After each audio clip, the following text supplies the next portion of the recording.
Okay, at 6:30, we'll call the Sawyer County Board of Supervisors meeting to order, please. Madam Clerk, may we have roll call? Here.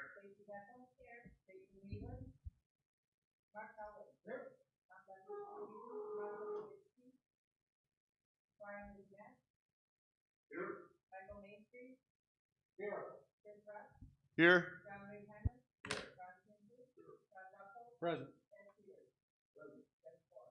Thank you. Let the record indicate we have a quorum. Thank you. Please rise for the Pledge of Allegiance. The flag is on the screen for now, guys. I pledge allegiance to the flag of the United States of America and to the republic for which it stands, one nation, under God, indivisible, with liberty and justice for all. Okay, certification of compliance with open meetings law, Madam Clerk.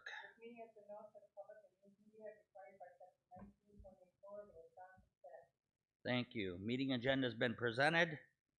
Number 6, public comment. Anyone here that would like to address the board, we have 3 minutes. The board cannot respond to your comments during this time, and your comments should be directed to the board as a whole and not directed to individual board members.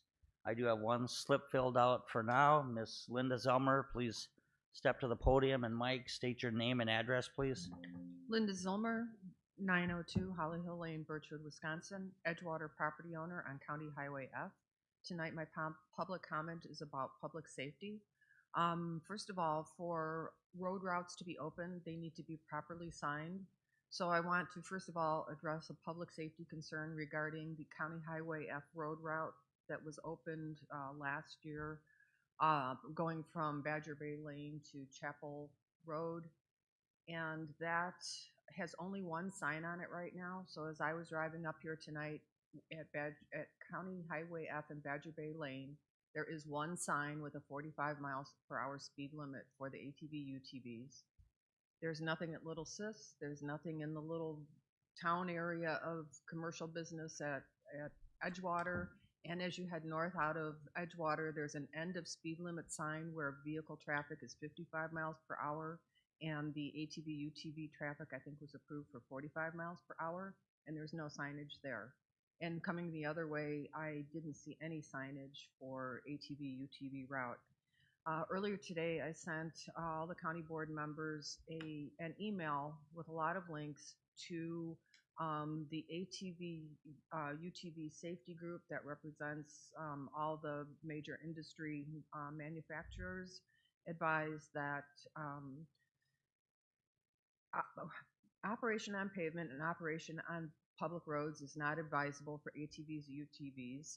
The same thing with the Consumer Product Safety Commission, as well as the certification course that is approved by Wisconsin for ATV UTV operation. At the end of that email was a link to an agenda packet for Washburn County Board, which unanimously approved this week a letter to go to the Wisconsin Counties Association and the state legislators regarding the inconsistency with the state rules for ATV, UTV operation in vehicles. And so I would ask that with these site conditions and all the factors that I listed as to why the County Highway F segments are not appropriate to be opened, that you would ask the Public Works Committee to deny, or that you would act to deny the segment that was approved, which I believe was approved not being consistent with the new ordinance that the county has adopted for ATV, UTV road routes. Thank you. Okay, thank you. Anyone else in the audience for public comment? Alex, anybody online? Okay, moving on to number 7. Consider approval of our meeting minutes, April 18th, 2023. I'll make that motion. Motion by Ms. Hessel. Ms. Buchholz? I'll second that. Okay. Second by Mr. Buchholz to approve our meeting minutes of April 18th, 2023 as presented. Is there any further discussion? If not, all those in favor signify by saying aye. Aye. Opposed? Motion carries. Okay, number 8. Sheriff Mirotek, please.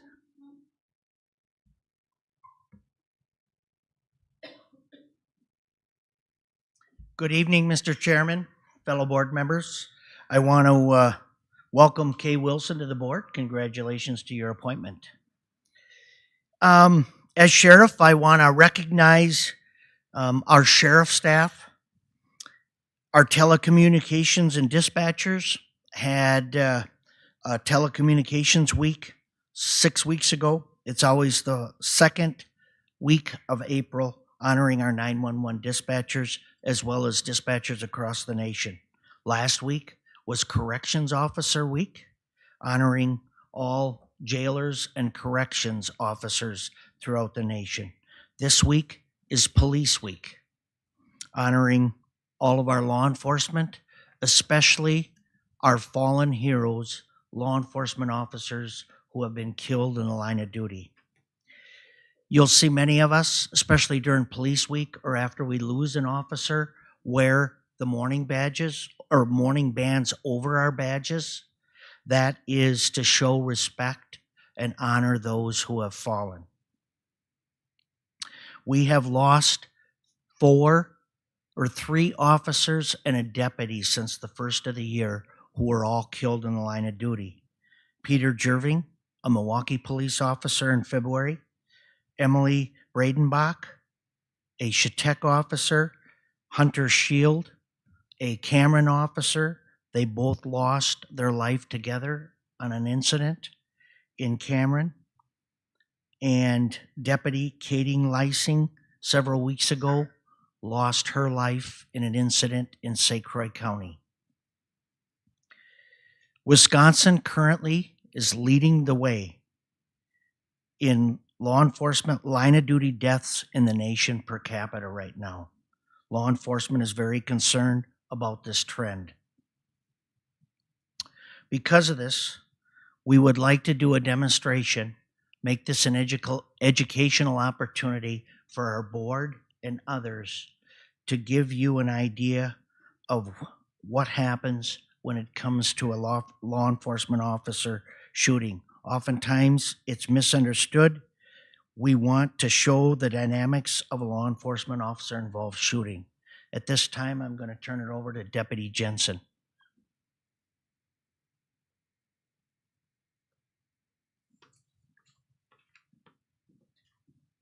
Hello, members of the board. Thanks for having us tonight. So tonight we would like to do a demonstration using what we call simunition rounds. Simunition rounds are a training tool for us in law enforcement for force-on-force training, and me specifically as a use of force instructor.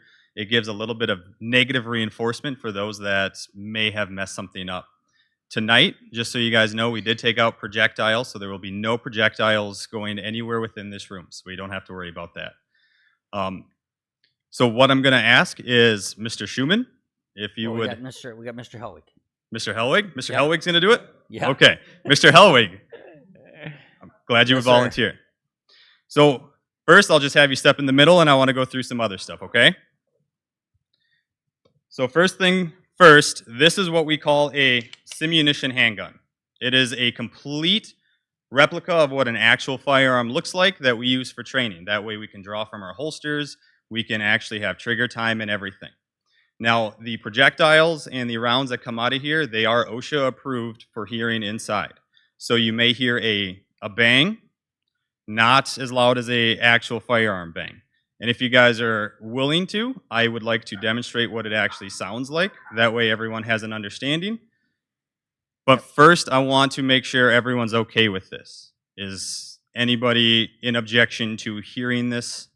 Because I don't want anyone to be startled to have any sort of issues or anything like that. No, I think everybody in the audience okay? Okay. So what I'll do is I will go to the garbage can and I will fire one. That way you guys can all understand what it sounds like first, okay? Okay.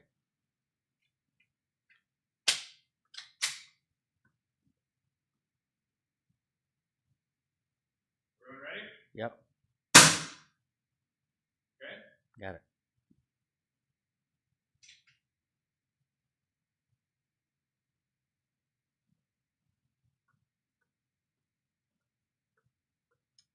So, Mr. Helwig, I do have some safety left for you just in case. And those that may not know too, there will be an ejection of the cartridge out of the handgun as well. Okay?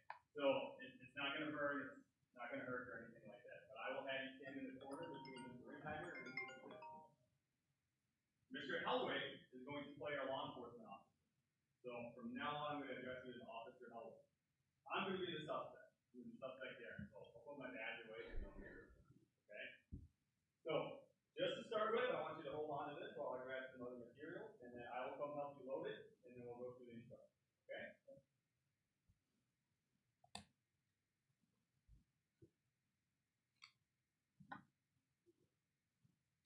So everyone can see, mine is identical to Mr. Hellway, or Officer Hellway.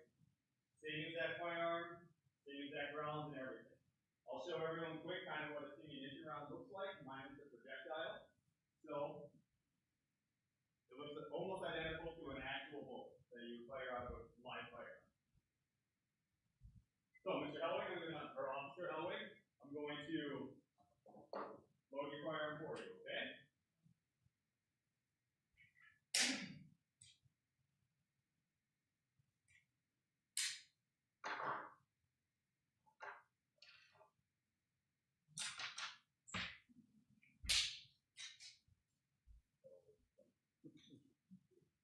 Drain.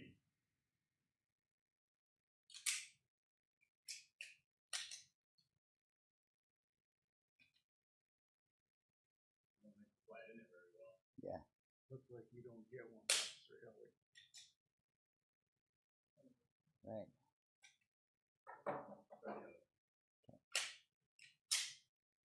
All right, point that directly at the ground.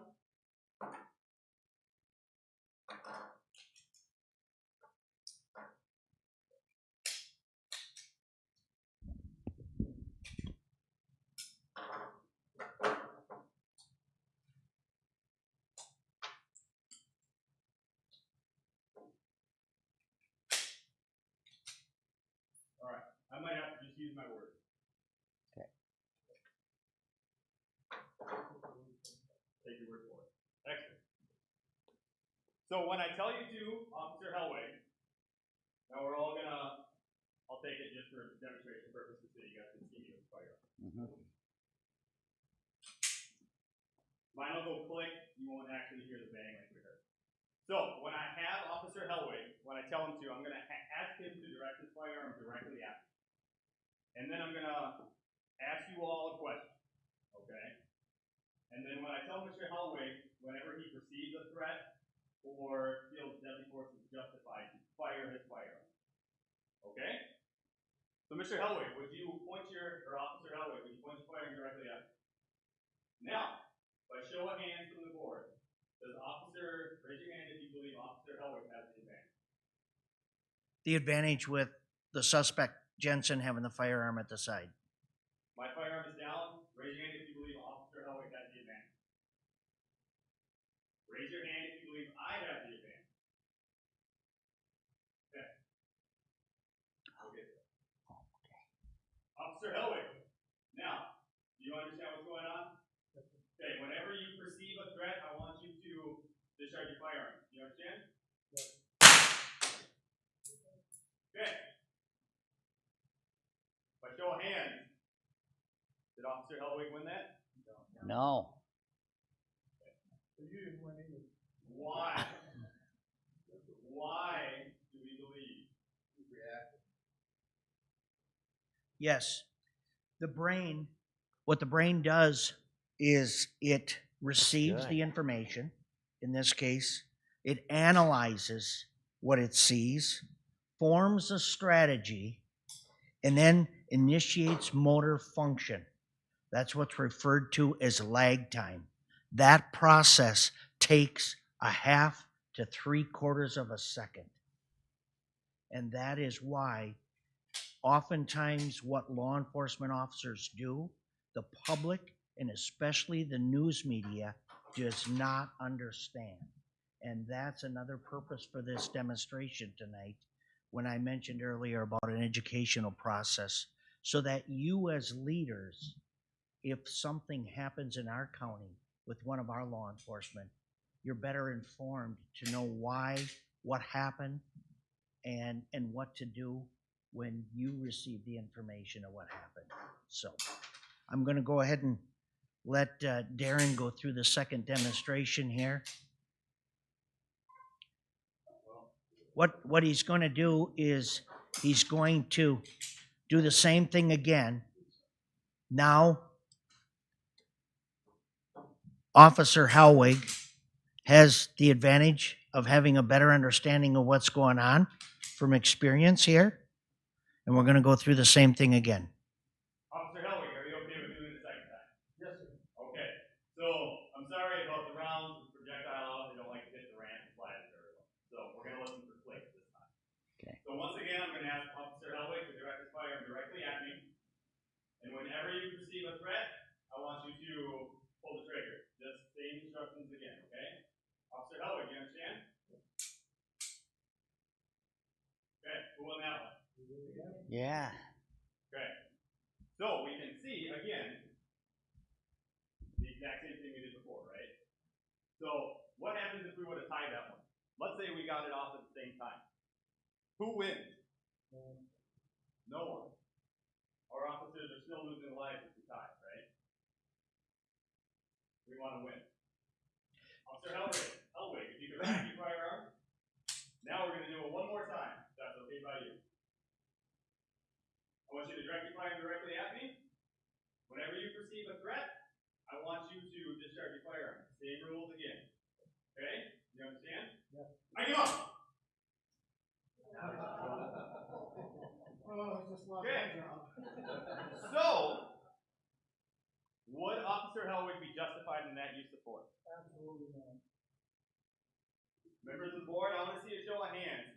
Raise your hand if you think yes, he would be. Raise your hands if you think no, he wouldn't be. The correct answer is he might. Right, right. So, there are numerous things that play into that. I'm just going to set my ammunition firearm right there. I'll take that back and then you can do that. You can sit down as well. Thank you. Appreciate it. Thank you, Mark. So, the reason that it might be a maybe is it all depends on other stuff that's happening. Did he just commit an armed robbery? Oh, thank you, sir. Did he just commit an act of active shooter stuff at a school or a bank or a church? Was I displaying resistive behavior? Was the person he was dealing with someone that may suffer from mental health ailment? Or was it someone that just wanted to test the cop? But there's numerous factors that play into it, such as some officer subject factors. Let's look at Officer Hellwig and myself. An age difference, a size difference, a skill level difference. You know, I still have what we call the imminent threat criteria, a weapon, intent, delivery. So Officer Hellwig very well could have been, but we need to look at a totality of everything that's going on, not just the direct action right there. Thanks, Deputy. The added thing you got to keep in mind too is we have perfect lighting conditions, perfect atmosphere here. They're not wearing baggy clothes. The visibility is all to our advantage. The other thing, in reality, the officer is going to be focused on them, demanding to see their hands, demanding for them to drop the firearm, giving them additional commands. That multitasking event that law enforcement's going to be involved in adds to the stress, extreme stress under those situations. When there is a law enforcement officer involved shooting, by statute, it is to be investigated by an outside agency, and typically the Department of Criminal Investigation, DCI, is typically the agency that's called in to do that investigation. They will complete their investigation and then turn it over to the district attorney for the district attorney's review to see if there's any formal charges or not pursuing from the incident. So they are independently investigated. Another thing I want to talk about, there is a 1989 Supreme Court ruling, Graham versus Connor. It's referred to as the objective reasonableness standard. You have to take in, as Deputy Jensen mentioned, take into account the totality of the circumstances. And it's not what a reasonable person would see or act. It's what a reasonable police officer would do under those circumstances based on their training and experience. And that's a very important factor. Another thing I want to talk about, we hear a lot about in the news, qualified immunity. And for those of you who don't know what qualified immunity is, it protects law enforcement from personal liability when the law enforcement officers are acting in good faith, carrying out their duties, acting in the color of their authority, unless they clearly violated a constitutional right. If qualified immunity no longer exists, and there is talk at the state and federal level, especially in different states, if that no longer exists, there will no longer be any cops in this job. There will no longer be cops on the street protecting and serving. I really urge you as leaders, county board members, county administration, to always collect all the facts before forming an opinion when it comes to law enforcement involved shooting. And I really urge our medias, especially at the state and national level, to do the same. Very important. A lot of elected officials have boldly put out statements against law enforcement before the facts were collected and that determination was made.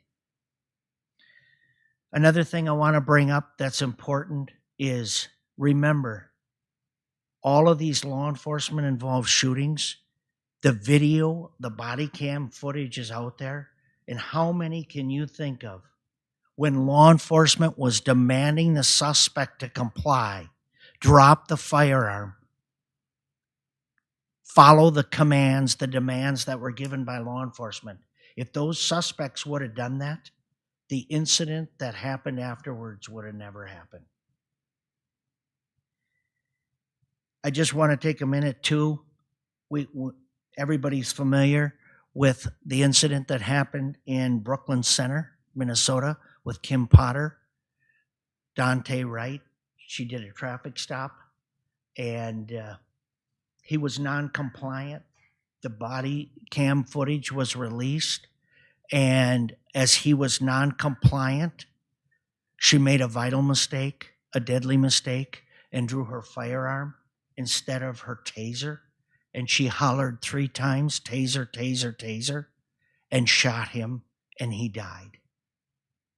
And she was sentenced for 3 years prison time for manslaughter. Under extreme pressure, she made that vital mistake. And a question I have, when a doctor, a surgeon, is performing a surgery, not under the stress of a non-compliant person, if they make that vital mistake and that patient dies, are they charged with manslaughter? With that, thanks for your time. It's greatly appreciated. Sure. Under that scenario we have there, would the assailant more likely, you'd already have his finger on the trigger, correct? We don't know. We don't know. But now would the officer have his trigger finger in the home position like I did? Or would he walk up already in the ready? So your question is, again, it all depends.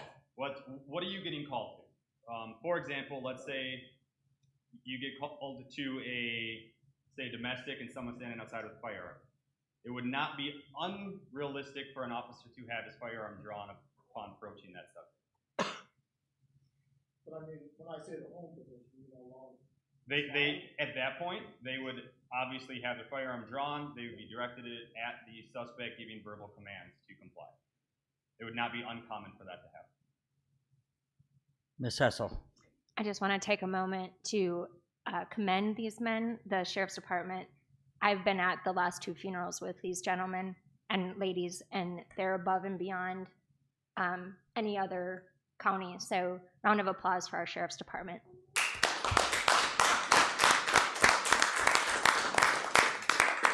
Thank you. That's very appreciated, but I am very adamant about the extended appreciation we have for the other law enforcement agencies in this county. We are very blessed to have all the law enforcement agencies we do, and we train together, we work together on a daily, if not hourly basis, and I think we have exceptional teamwork within the county. We have 3 or 4 agencies that enforce criminal law: the Sheriff's Office, the City Police, the LCO Police Department, and the Town of Hayward, as well as the wardens and many agencies at the state level. And we work together with all of them. Thanks. We appreciate that. Any other questions? Oh, Mr. Kinsley. Just a comment, I'd like to thank you both for bringing that demonstration to the board. I also noticed that in our audience, our retired sheriff, Mark Kelsey, gave a wonderful demonstration, very similar to the board a few years back, been quite a few years back now, where someone entered with a knife. How fast can you go from the back of the courtroom to the front? Very well appreciated. Thank you all for the demonstration. Agree. Thank you, Mr. Kinsley, and I can't help but recognize not only a true friend and a great trainer, and trained me when I started 40 years ago, but he's my predecessor as well. And as you can tell, or maybe you can't tell, but without question, he's very involved with this training seminar today. That does not go unappreciated and unnoticed. So with that, thanks, Sheriff Kelsey. Yeah.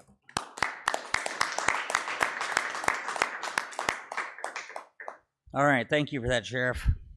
Thank you, Darren. Very well done. Okay, we'll move on then to number 9, appointments. Mr. Alvarado, do you want to take this, please? We have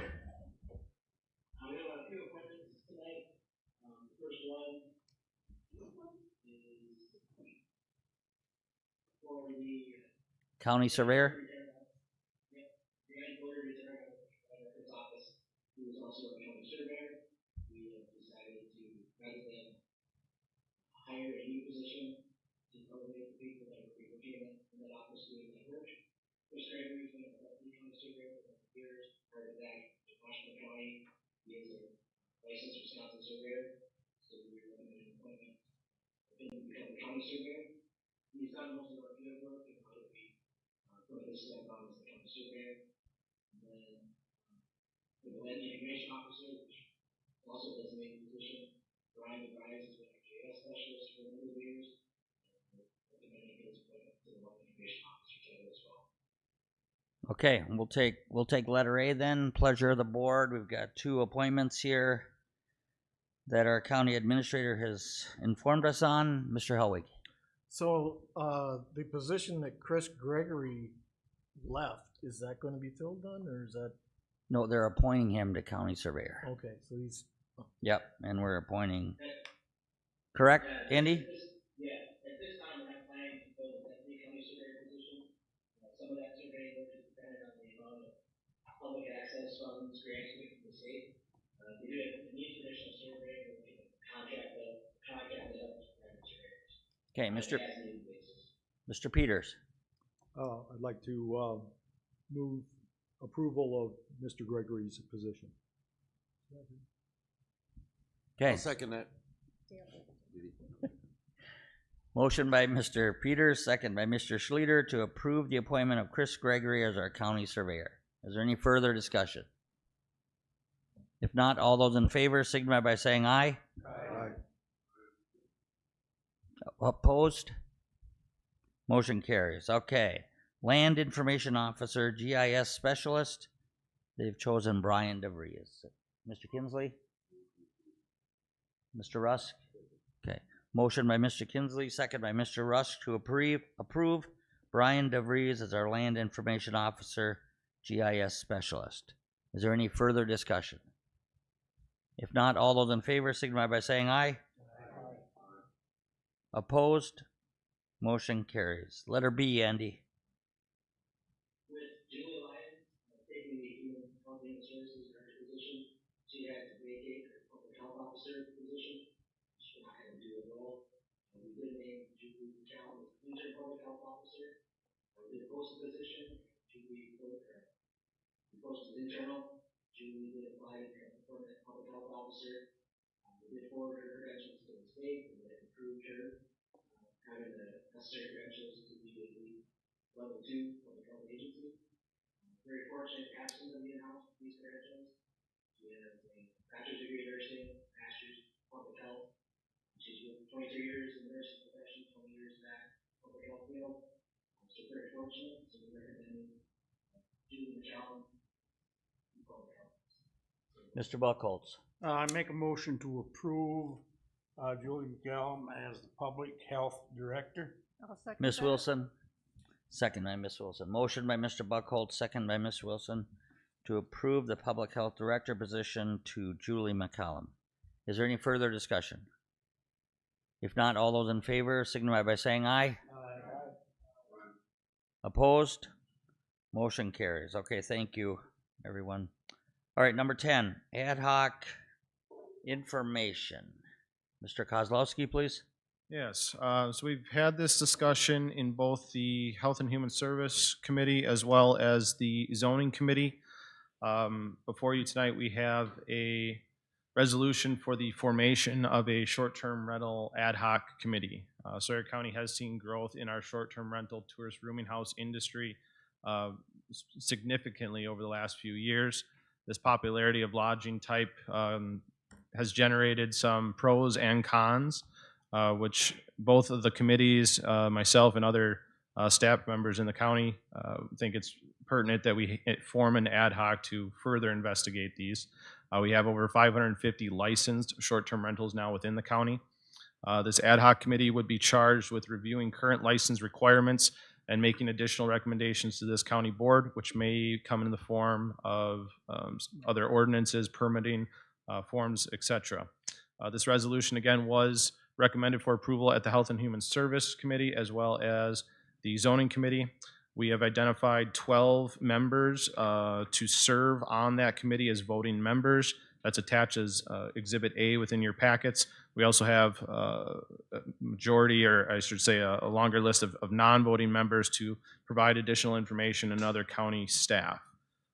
So it is with that I would ask this county board to form that ad hoc committee.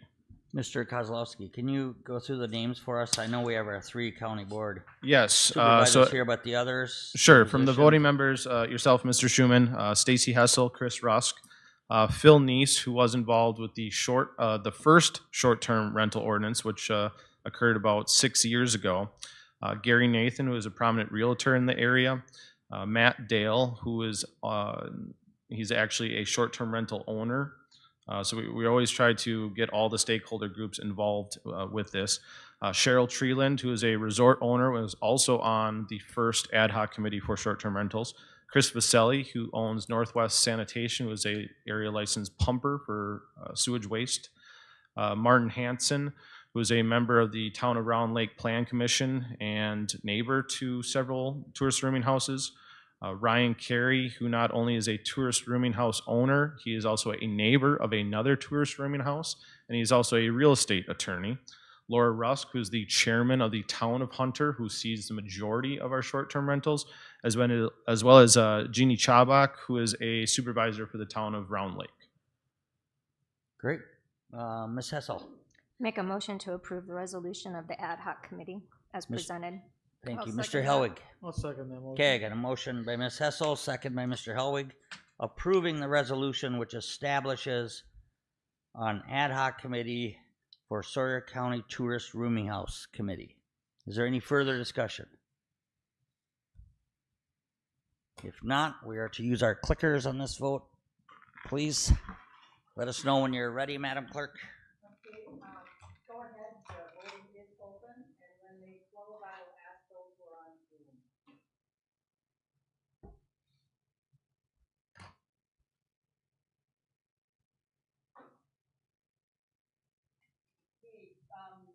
Mr. Maestri, could you cast your vote?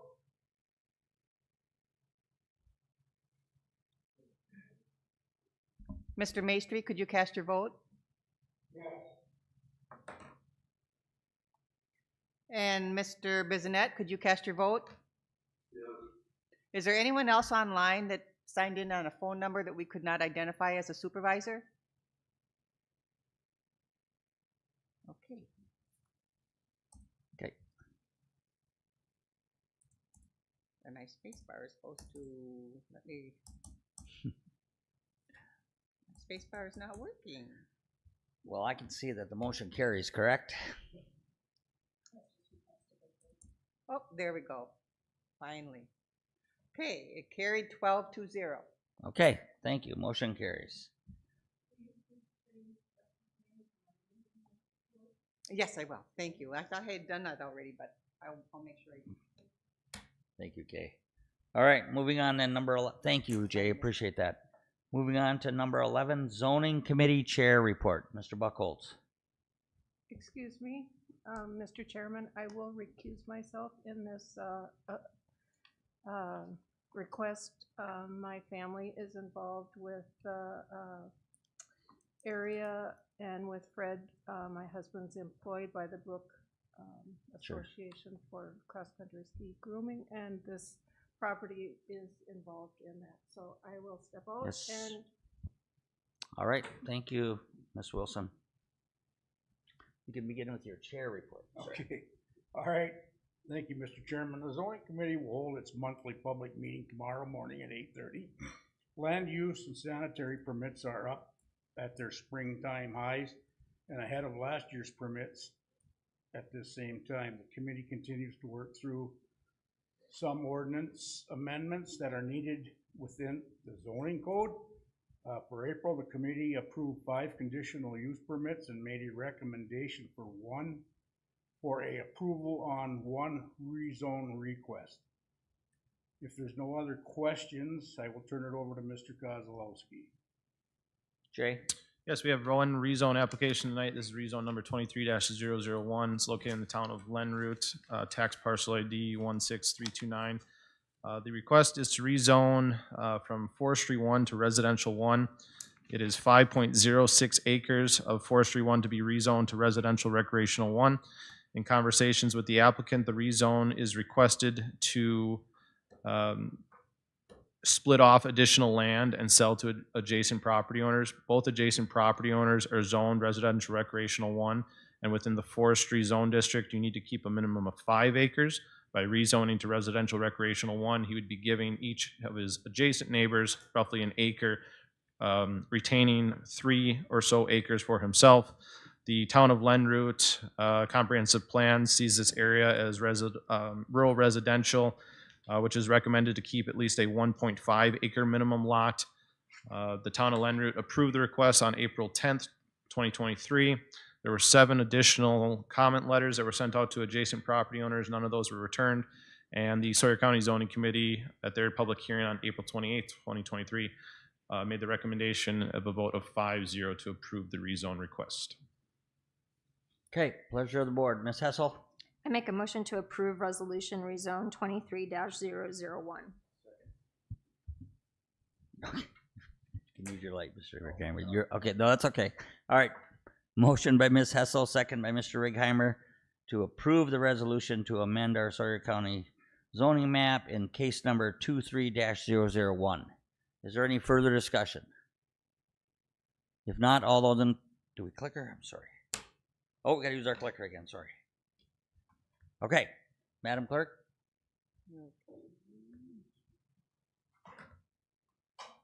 The vote should be open. Voting is open. Mr. Bissonette, could you cast your vote? Yes. Mr. Maestri? Yes. First time. We have 1 no vote, 10 yes votes. Okay, motion carries. Thank you. Does that conclude your zoning committee report, Mr. Chairman? It does, Mr. Chairman. Thank you. Okay, and thank you, Jay. All right, then moving on to number 12, Public Safety Committee Chair Report. Okay, thank you, Mr. Chairman. At our last public safety meeting, we did not have a report from the judge. The courthouse remodel update, Mr. Alvarado advised the new courtroom is in use, but the AV is not set up in the new boardroom.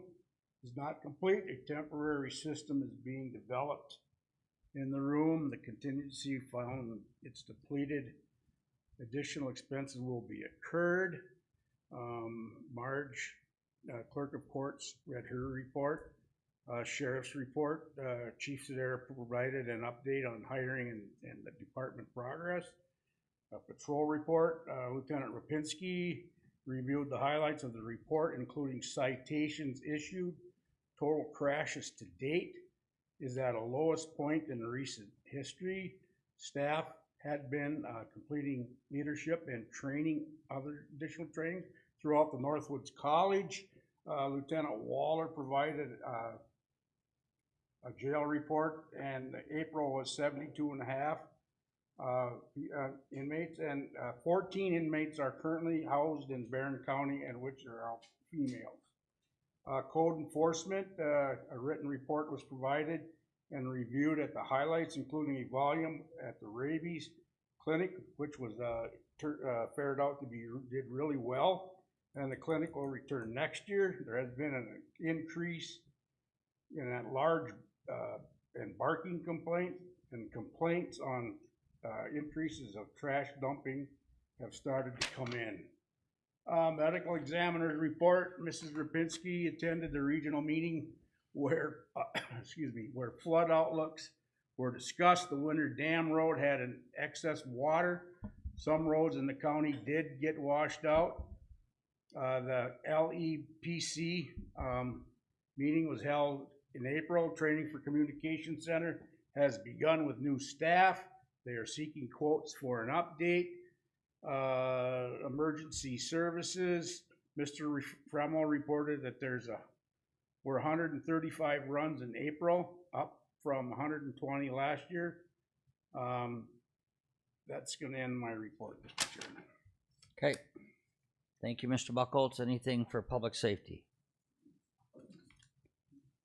All right, then, moving on to number 13, Public Works Committee Chair Report. Mr. Kinsley.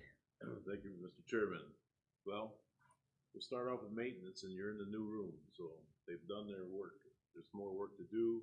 One of the things they are working on is the benches for the audience to sit in the old courtroom is gonna be refurbished, and we're gonna be putting some of them in the lobby. We don't have any seating in the lobby, so that's one example of things that are gonna be done yet. I think they're doing a very nice job. Sawyer County Airport, they'll have a public hearing next month. It'll start at 6 o'clock. Anybody's interested in coming. They're putting together a master plan, and there'll be a meeting held on May 25th. Mr. Helwig will be attending that. The master plan meeting. Okay. And at the highway, we have our new commissioner seated there. He's doing a very nice job. He put together that this year we're gonna be able to do blacktop 8 miles compared to we used to do 12 miles a year. Prices are up, and it's hard to get all the work done, and that's gonna take its toll on the county roads eventually. That concludes my report, unless somebody has some questions. Nope. Go ahead, sir. Letter C then? Letter B, courthouse Or, remodel. oh, I'm sorry. update. Yep. There's a lot going on with the remodel. The contingency fund is at 0. We have our accountant here tonight, Andy's virtual. They're asking for some more money for the remodeling of the old courtroom, and that'll be presented under the finance committee. So that'll be the rest of part B, you could say. Letter C, ATV, UTV, raw ordinance amendment, because now it's an ordinance. So when it gets approved at the Public Works Committee, then it comes to the full board because it's an ordinance. And the Public Works Committee approved a section of Highway F from Badger Bay to Birch Lake Resort was approved. Okay. And is there a speed limit along this as well, Mr. Kinsley? Whatever the road calls for at that area. Oh, okay. All right. Kathy, do you wish to say anything about this section of Highway F? Or are we good? Did you speak at Public Works? Okay. All right. Okay, so Mr. Rusk. Motion to approve. Okay, I'll second that. thank you. Motion by Mr. Rusk, second by Ms. Hessel, to approve the ATV County Road F, Badger Bay to Birch Lake Resort. Is there any further discussion? This is a voice vote. If not, all those in favor signify by saying aye. Aye. Opposed? Motion carries. Noted, Ms. Wilson. All right, anything else? Mr. Kinsley with Public Works, no? All right, yep. All right, moving on then to number 14, Land, Water, Forest, Resource Committee Chair Report. Mr. Peters. Thank you, sir. Land, Forest, and Water Resources, or Land, Water, and Forest Resources, excuse me, met on May 10th. We welcome Supervisor Wilson into our committee. We've already heard about the appointments that were being made. For under land records and county surveyor report, the department is experiencing increased activities as most departments. They're sending out letters to the towns in terms of being careful about survey markers and during the construction season. And they're also installing fire number signs that they weren't able to get out during the time with the heavy snow. Under the Forestry Department, Ms. LaRue mentioned that the recreational trails are opening for use, but there's still a good deal of cleanup of winter damage that needs to be done. Mr. Peterson, County Forester, indicated that the sales are on target for budget for this year, so I think we're in good shape there. Recon is progressing. Grant applications have been submitted, and timber sale bids, they sold 17 of the 22 to the high bidders, and all of those were known contractors, so that was approved by the committee. Those contracts were approved by the committee. In DNR Forestry, we welcomed in a new Sawyer County liaison forester from DNR, Brody Fisher. Under zoning and conservation, Mr. Kozlowski mentioned that tree sales have been completed and that they went well. Moving into clean boats, clean waters now, a very important thing with regard to more and more people coming into lakes and preventing aquatic endangered species from moving around. On Lake Loretta, the Upper Brunette Dam, there was an issue with removing driftwood from the area around the outlet because all of the wood that was at the bottom of the lake dried out over the winter and then floated very nicely. And it was, I just mentioned that my late aunt would have been very, very happy to see all of that because she used that for various kinds of decorations. But there has been a post-construction inspection, and that revealed an item that needs to be corrected, and so the lake will be partially drawn down again starting next week. Moving on to permit numbers, they are higher than in 2022, so we have another busy season. Oh, and by the way, the gates at the dam on Lake Winter are functional now with the new equipment being installed. USDA report, Mr. Sheptick said the farmers were busy in the fields, and there were application deadlines coming up, and he detailed those. Superintendent Bissonnette gave the Lac Courte report. campsites opening on the Chippewa flowage, and bear complaints are up, and that's keeping the people busy and looking forward to a good fish stocking year. So that completes my report, if there are any questions. Wonderful, yep. Any questions for land water? All right, yep, thank you, Mr. Peters. Doing a nice job there. All right, moving on then to number 15, Health and Human Services Board Chair Report. Mr. Schlueter.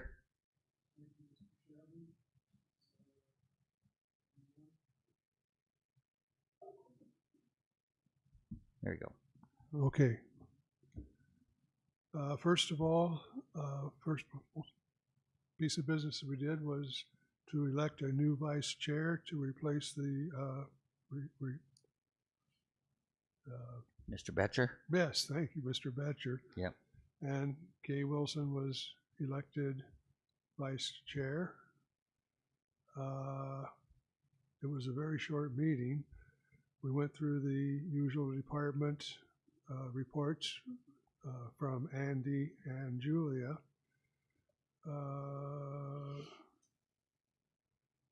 Julia talked about her first few days, few weeks in the head of Health and Human Services.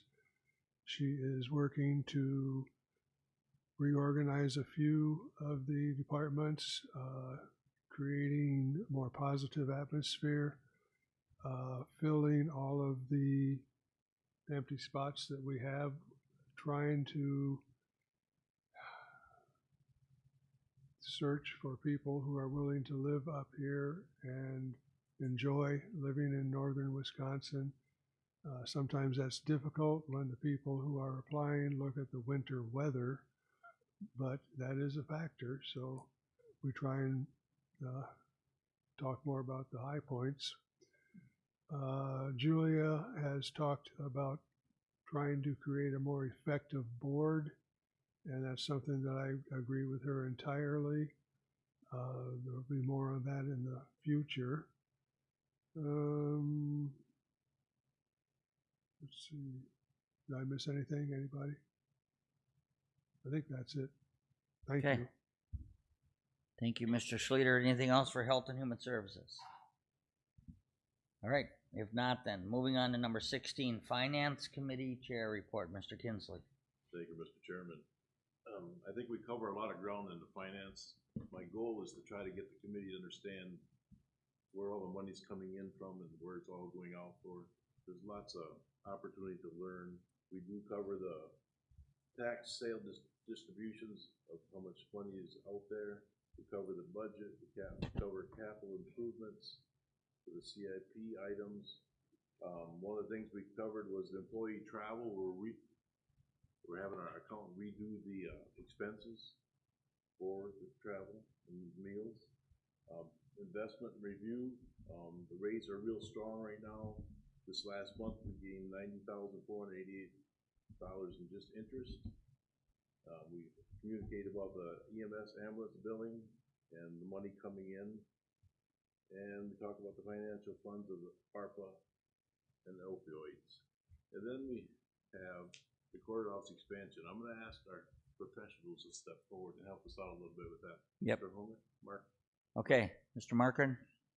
And Mr. Alvarado. And okay, we'll start with Mr. Alvarado. Thank you.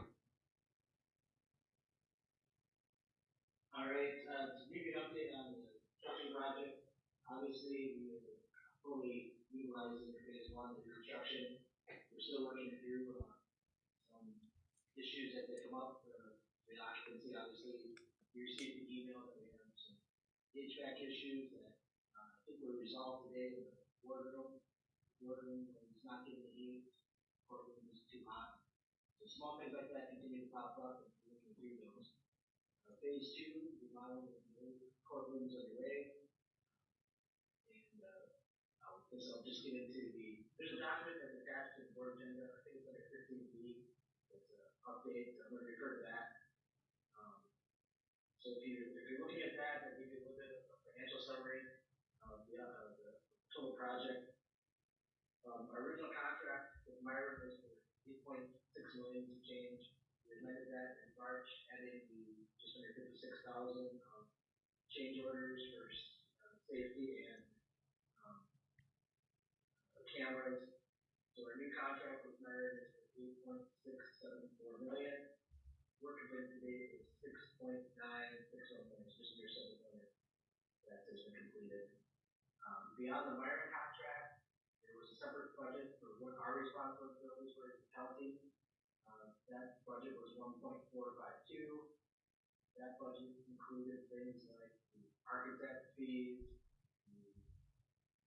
the AV, furniture fixtures, relocating utilities, all of these surveys and topographic data that had to be done before the project started, and as well as acquisition of Fifth Street from the city of Hayward. So at this time, we've completed 1.3 million of that budget. We're projecting though that we're going to be at 1.472 by the time we're done. There were some things that were under budget on, but utility relocates, start of the project came in higher than anticipated. Asbestos, it came in 3 times the amount that was budgeted. Just in the new courtroom, the remodeling portion, found additional asbestos doing that a couple weeks ago, so we had to remove. So we're just spending the over budget on what's available for the things that we had to complete outside of the construction manager's contract. So because, as Supervisor Inslee stated, the contingency fund for the project was part of the construction manager's contract. Contingency original amount was 395,789. That has been exhausted. There are no contingency dollars as entry phase 2. And the construction manager has requested contingency allocation of additional 100,000 to the project. We've also indicated a possible $35,000 additional cost due to the 2-week delay in the project. When phase 1 was wrapping up, the construction manager was finishing their work. Timing was off with the AV contractor, so they had to come back 2 weeks later to finish their work. Because there was a trial schedule that could not be rescheduled. There was a trial already scheduled that could not be moved again. We had to keep occupying the courtroom. For that trial to continue and have the courtroom available. So that delayed the project by 2 weeks, which meant we couldn't vacate the old courtroom, they couldn't start demoing it. So they are behind schedule now. They are trying to make up that 2 weeks and stay on the original timeline.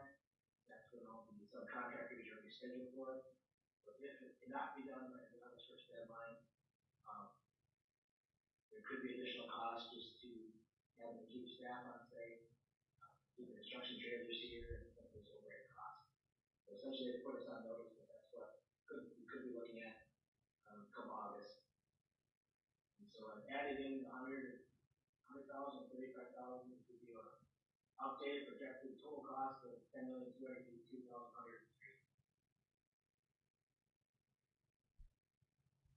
So why the additional contingency? Why was it used up during phase 1? So contingency, looking at how it was used during phase 1, really a couple categories that we put it into. The general use of contingency for unanticipated conditions. That's when the construction people start working, open walls, tear out roofs, and they find things that were unanticipated. The walls are not located where they thought they were. The way they're constructed is different. So they have to change as they move. That's anticipated. That's why you have a contingency fund.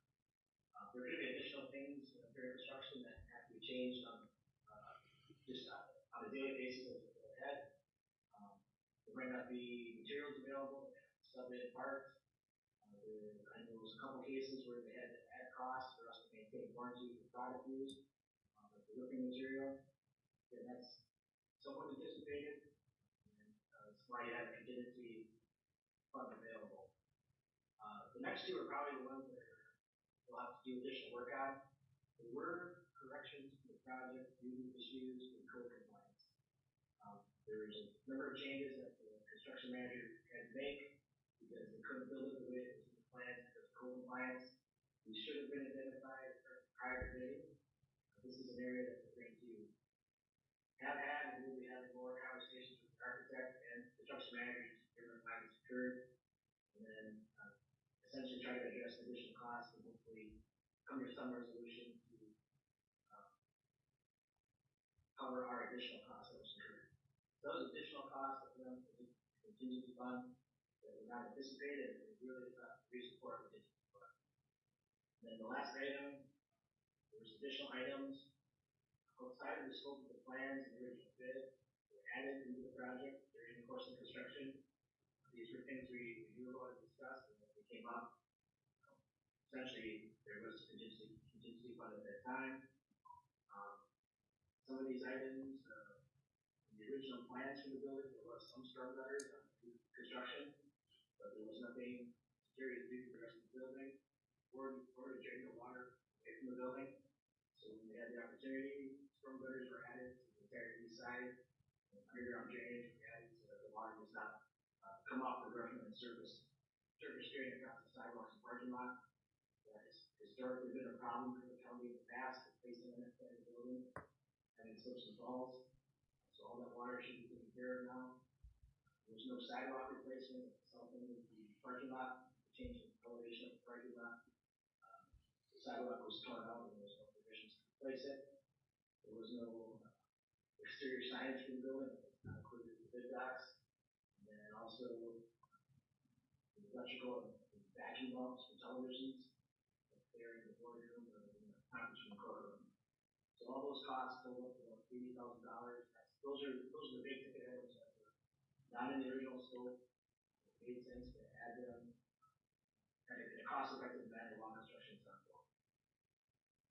So the short story is that we're out of contingency. There's a longer story, but we're going to have to enter into some conversations with the architect and construction manager to address why and come to some resolution and hopefully get some of that money back. In the meantime, though, the project goes on, and that's why we're bringing you the request for the additional contingency fund this time. At the very least, making you aware. As far as source of funds for the contingency, the additional cost, Mike is going to talk to you about bonding that we already planned to do. There is some money available in the bonding that could be used for that. Whatever could not be covered through the bonding, there's additional funds in the general fund for 2000. Essentially because we're not going to have to spend it for the 2022 budget, which is surplus, which will be allocated to that as well. And the last thing I just want to mention, I don't want to focus on this tonight, I want to focus on the contingency. I talked to other committees about some of the additional costs that have come up. I want to just at least bring it on the table now so we're not talking about it.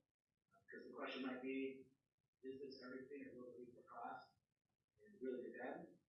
There have been additional items identified, and it's going to be a decision of the board if you want to go ahead and incur the additional expense. It's not necessary to make the decision tonight, but in the next 30 to 60 days, we want to include the current project, we'll have to decide on that. These other additional items fall into a couple categories. Some of it is changes to what's been built, meeting expectations of the court. I talked about this when the court signed off, and they had a certain impression of what they were getting, or certain vision. This comes down to the colors of the word behind the bench, door controls, and how egress occurs out of the courtroom, as well as a couple smaller safety items.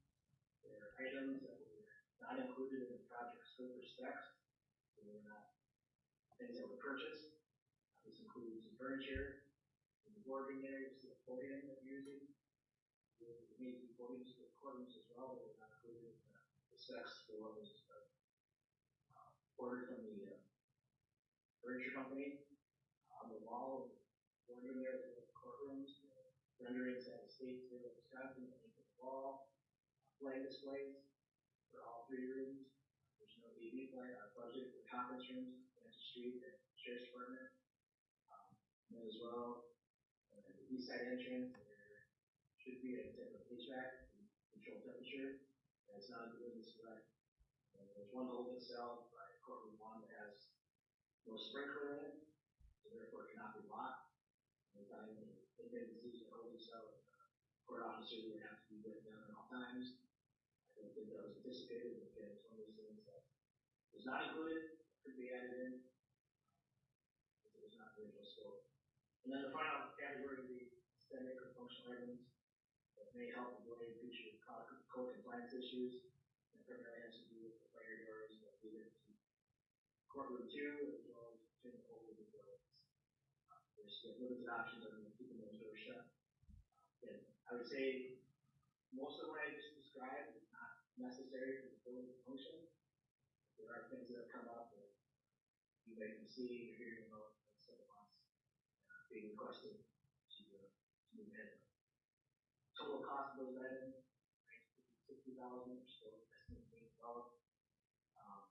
And then in addition to that, some exterior items, handicap ramps on the south end of the parking lot that would lead up to 4th Street. And then finishing items, 5th Street. 5th Street's been abandoned. There's nothing budgeted to repurpose that into parking lot or make it more usable than just an abandoned street.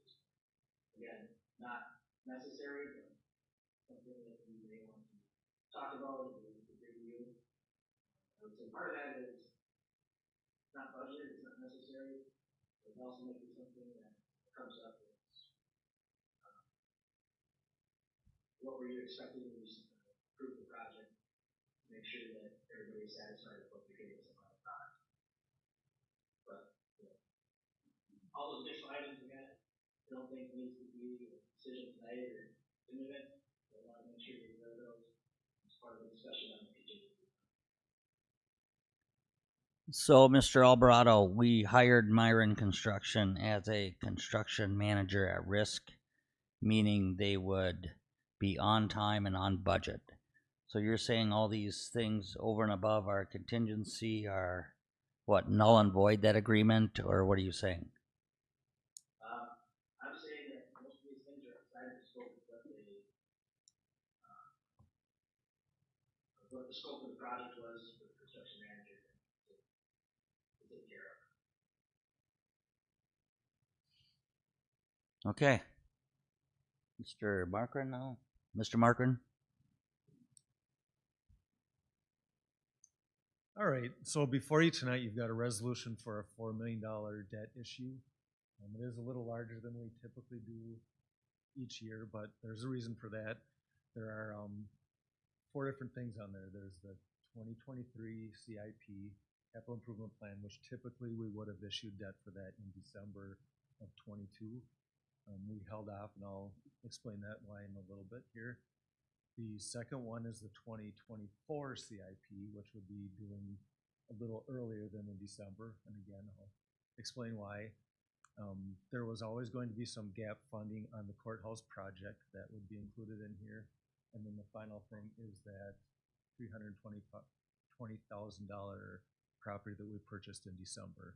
Right now, it's under a state loan. We would like to roll that into this issuance as well. Can you pull up my PowerPoint? So you're probably asking, why are we doing this $4 million debt issue? By combining all those 4 issues into one, we're saving about $30,000 in issuance cost versus doing them all at separate times. So that's number one. The next question may be, well, isn't it costing us something to issue the 2024 CIP early? And the answer is no, because of the financial situation we're in right now. We anticipate this borrowing to cost us about 4% average interest rate. Right now, we can reinvest these proceeds and get right around 5% right now. So we're actually going to make money on the money that we wouldn't spend right away. The only stipulation with that is that we have to spend it down within 3 years, which we fully anticipate doing that. This does not fall under arbitrage rules, which basically is an IRS rule that you can't make money on issuance, but being that this is a small issue, we are allowed to do that. Yes. Okay, tried to use my outdoor voice. This is turned on, right? Yep. Okay. Yep. And then the final piece of that state loan trust fund, right now we're paying 5.25% interest on that. And again, we anticipate 4% on this issue. that would save us about $25,000 over the life of that loan as well. So that's why we're rolling all this into one. I know it's a bigger amount than you're used to, and I'm gonna go by step on what's all involved in that and why we're doing it too. So hit the next slide. So this first slide here is all of the debt that you've already approved. So some of this 4 million is redundant of what's already been approved, is just rolling it in. So the bottom line there, 2.425 million, you've already approved, and that's comprised of about a little over a year ago, there was a second bond issue resolution to complete the courthouse. That was almost 2.1 million. Subsequently, the board decided, well, let's designate some ARPA towards that. That was 1.39 million. That left that project gap of 681,000 that I mentioned a little bit ago. The next thing on the agenda, two things happened at the November board meeting. That was the state trust fund loan of 320,000, and the 2023 CIP was approved at the budget hearing as well. And then another thing happened in February. If you recall, we had a special board meeting to go over some requests for security upgrades in the new courthouse. Mr. Alvarado talked a little bit about some of the things we've noticed. One of the things we noticed when we going from paper to going into the building, that you see things you didn't see on paper, especially if you're not used to looking at blueprints and the great big plans. A lot of us only do that one time in your career. So when you actually walk through the building, you see things that you'd like to change. We did approve those then in February. So again, that total came up to 2.4 million, a little over. Next slide, Alex. So this is what has not yet been authorized out of the 4 million that we're proposing tonight. I did put out the 2024 capital improvement plan already. I've got everything back. Right now it's a little bit over 1.5 million. So I had put a plug figure in of 1.5. Again, this would typically happen in December. We would issue that debt for 2024. There is a little bit of interest due when we pay off that state trust fund loan that will get rolled into here. And then kind of the plug figure of what's left to get at 4 million. And by the way, the resolution is authorizing us to go up to 4 million. It's not automatically 4 million. So we would decide that at a later date. But if we did the 4 million, there'd be about 65,000 left, which we could call phase 2 contingency, which would get us about halfway to what Mr. Alvarado laid out this evening in that first part, not the 50 to 60 he mentioned at the end. Any questions on what comprises this issue? All right, next slide. Just another summary. 2023 CIP, 2024 CIP, December property purchase with the accrued interest, the gap funding, which is the original gap, plus the 56,000 that was approved in February, and phase 2 contingency, again, to come to the 4 million. Next slide. This is just kind of an overall courthouse project summary. The original project cost was $10,071,000. The additional 56,000 brought us to that number that Mr. Alvarado mentioned earlier, $10,127,000. The initial bond issue was for $8 million. That one we've already done. And then the ARPA designation of 1.39 brings us to $9,390,000, which again leaves that project gap of $737,299,100. Next. And then this is laying out the principal repayment schedule for this $4 million issue. And you can see next year we would pay off over a quarter of it already. And that is due to some debt falling off from the 2021 CIP.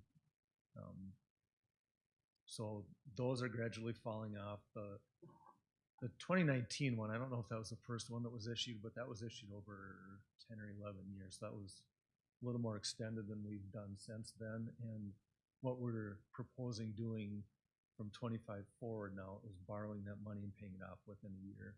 So we're not putting those out over different budget cycles.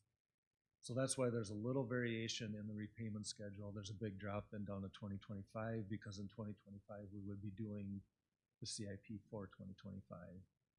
And there's a little bit of an increase in principal payment again in 2030 because the 2019 debt issue would be retired. And again, I mentioned from this point forward, then we would do CIP all in the year in which we would spend the money. Any questions on any of that? And then the final slide is showing the tax impact. So I've got the levy rates for 21, 22, and 23, the actuals. We went from 332 down to 327 down to 309 this year. And then the projections with this issue and with the projected CIPs in the future, it would go from 309 to 315 next year, up to 320 in 25. And then once we get on that cycle of consistent CIPs within the year, it would actually start dropping each year. And what you're seeing here is what numbers including a very conservative, what we've seen, 1% increase in property valuation throughout the county only. I believe last year was 14.5, which was an extremely high year, but it's not uncommon to be around 5 or 6. So any questions on any of this? So that's a very consistent levy rate then, and the taxes should not increase drastically any year there. Correct. That is taken into account our anticipated net new construction, all the debt repayment. So unless there's something else that changes, it should be fairly consistent. So in all this debt service, do we plan to use any of our surplus, our projected surplus, to assist with that? Anything outside of that 65,000 in this from the courthouse construction would come out of surplus, yep.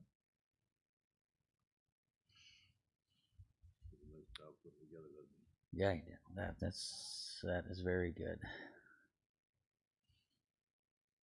So, pleasure of the board. We've got a resolution in front of us authorizing a borrow up to not to exceed $4 million. Correct? Ms. Hessel. I'll make a motion to approve the resolution as presented. I'll second. It was on? All I'll right. second. You did.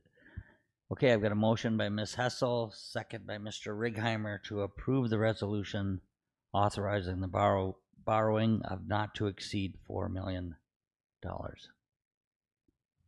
In discussion, is there anyone online, Alex, that would like to speak?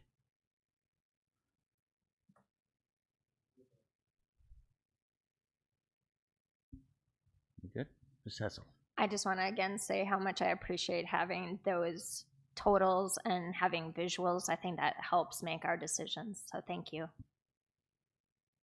I would agree. Mr. Marker and Mr. Alvarado did a great job. I'm still a little concerned why Myron wouldn't have to share some of this change orders with us. You know, being the construction manager at risk, I bring this up every time. But I know some of these are maybe acts of God or uncontrollable for both sides, but yeah. There is negotiations going on with ventures. That'll be dealt with later. Okay. All right. If there's no further discussion, Madam Clerk, let us know and we can vote. Voting should be open. Approving the resolution. Mr. Bissonnette, would you cast your vote? Yes. Mr. Maestri, would you cast your vote? Yes.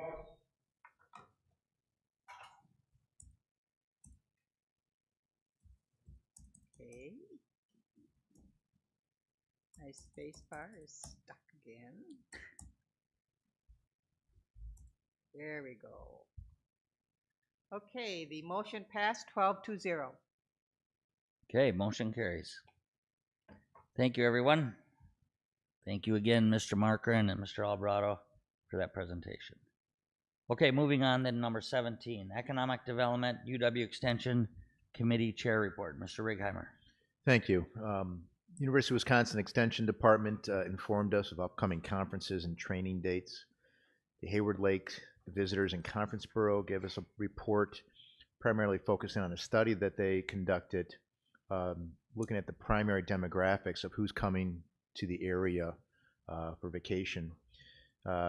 Interestingly, they're finding a change where years ago it was maybe Chicago, Milwaukee. Now the predominant is coming from Duluth and Minneapolis.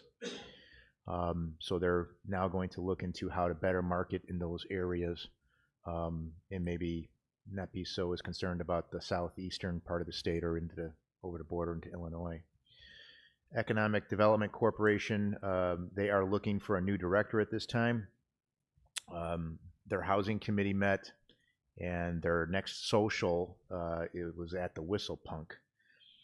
Library updates, the Hayward Library is applying for a grant to expand the nature park and trail, and their summer reading program will be starting soon. For the motorized trail and non-motorized trail report, the Berkey has opened up its registration. Next year will be the 50th anniversary, and they already have 3,500 skiers signed up. Broadband update, Mr. Alvarado gave us an update. The PSC is holding listening sessions around the state. One was held at the casino, at the LCO, and is a precursor for the upcoming grants that will be issued. Historical Society, Mr. Ferguson attended the meeting. He informed us that they will start their summer hours on June 1st. They'll be open Thursday through Saturday, 12 to 4 p.m. Like they have in years past, they will again be parking cars at the Lumberjack Show, which is good advertisement for them. They make a little money on that. And he informed us that there's a new book called Charlie, which they're going to have there. I was unclear on how many copies they would have for sale, but it's about the caretaker of Al Capone's lodge back in the gangster days. So it sounded pretty interesting. And that concludes my report. Thank you, Mr. Righeimer. Anything for economic development? I have one question for. Yes, Mr. Buckles. Mr. Righeimer, you didn't get a report from the Winter Library? She was absent. Oh, she was Yeah. in, okay. Yep. All right, thank you. You're welcome. Okay, thank you, Mr. Righeimer. All right, number 18, County Administrator's Report. Mr. Alvarado. I'll give you just a quick rundown of what's in the packet. I guess I want to go back a little bit on the courthouse project. That's the first section of my report. This will be staying on the agenda committee level here. The contingency fund, additional contingency fund. We're at the point where we just need to finish the project. I think Supervisor Kinsley, mentioned it's going to be necessary to have some negotiation, especially with the contract manager and the architect on budget. First question, construction manager, we'll have to weigh out their contract was for the scope of work that was weighed out. Did we get that scope of work complete? So if we didn't, why, or cost was over, where did those costs come from? That's what I was trying to highlight other employees. There were some things added was outside the original scope. There were some things we believe the costs that were incurred that should not have been had to be incurred if there was more work done maybe the design phase. So I don't want to say too much, but that's something that we could end up in this discussions with all the involved parties out. So hopefully we can claw back some of that additional funds, but hopefully there's no surprises in phase two, which can necessitate using contingency fund. Skipped on the personnel, so union negotiations are still ongoing. They're slow, but we have, at the request of the union, gone into mediation. For the last couple of exchanges, I've been consistent with the mediator for the state. I've been pretty close, getting closer. We'll have that resolved so we can bring contract back to the board for approval. As you notice, we've gone through three significant retirements this year in highway, bad record, human services. So through those, I'm feeling really good about the people we're putting into those positions. Probably will see future changes in leadership. Trying to see the positive, the big picture. We are still recruiting in human services from the position. Highway, we have a couple more retirements that have been provided from the crew. Sheriff, we have a court services position open, and we're still recruiting dispatch carriers in the ambulance. Really all positions we keep the recruitment open for, but what we really are needing right now are paramedics to fill out our staff. The big lift in human services is still ongoing. Children, youth, and families, the child protective services area. I believe the long-term worker, Carla Gay, retired earlier this month. We did have one new hire that started the week that she retired. And then we did offer last week to an applicant that was started at the end of the month. We're going to elevate Gabe's qualified capable to a case for the position. So we are rounding up the limit. We're still recruiting for any supervisor and lead worker. The state has a new onboarding program for CPS workers, which has essentially a longer ramp to give them the MA caseload, and then classes to go through, training through the state. Until that's completed, they are limited to how many cases they can take on. So it's still going to be a number of months before it's fully functional through all that training. In the meantime, we're still getting covered by some LTE employees, other counties that are available to us like evenings and weekends. Other counties are helping us with some of the on-call and addressing specifically the change in the roster here. So it's a total rebuild. I think we're moving in the right direction. Mike and Rose are working with the new benefits consultant, revamping our current employee benefits by looking at what we have now and what the potential changes could be. You probably also noticed with all these staffing changes that we have people in the management position, either they moved up or we brought them in. So we are looking at just an internal training program for new managers and new supervisors. We have an outline of a program developed with Northwood Technical College. It'll be about 15 to 20 hours, 4 or 5 sessions, customized for the county. We want to make sure we give everybody that's in these positions the support they need to be successful. Corp Council did have issues, things they work on for us, zoning and records requests. There's been quite a few of those that we've had to deal with, as well as some ethics issues. There will be an ethics committee meeting in the near future to review a couple of recent ethics issues that have come up, show them how Corp Council has reviewed them, and also discuss the improved conflict disclosure form for elected officials and managers here to avoid future issues. Meeting Code is still working on the first update.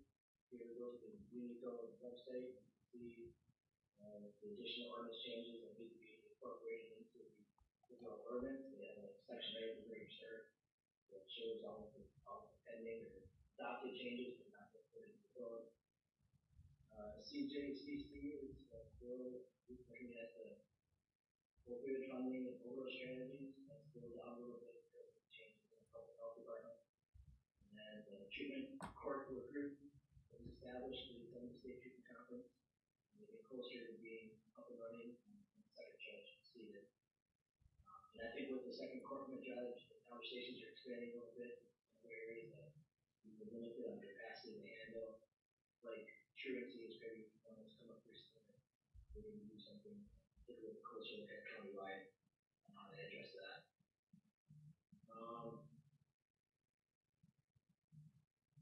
I think otherwise, some of the other things here like the airport, Mr. Kinsley addressed the public hearings that are coming up and the beer grant funding.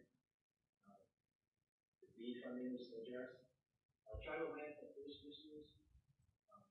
There is a resolution that we are working at with some of the counties that will bring to committee next month to include the WCA business community platform.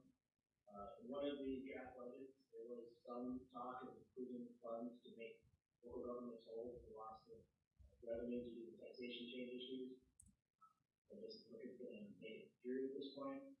There's potentially a resolution to consider some of the WCA consideration. And then just a quick comment on the state budget. Obviously, a lot of talk in the last few weeks, especially this week, regarding revenue changes, the governor's budget, and the legislature's budget. And I know anticipating a once in a generation type change. We're moving the needle on shared revenue. I don't want to sound less than enthusiastic about it. I think any change is good. But you'll hear probably that Sawyer County is going to see a 1,000% increase in shared revenue, which is a really big number. But when you're hearing that, keep in mind that we were only getting $25,000 annually to start with. So a 1,000% increase gets us up to the most recent projection is $280,000 total that we'll be getting in shared revenue, which compared to our overall budget, not very much. It's appreciated, so I don't know if I'm less than enthusiastic, but it's not the big needle mover that we might think it is, especially if some of it has strings or certain things you can use it for.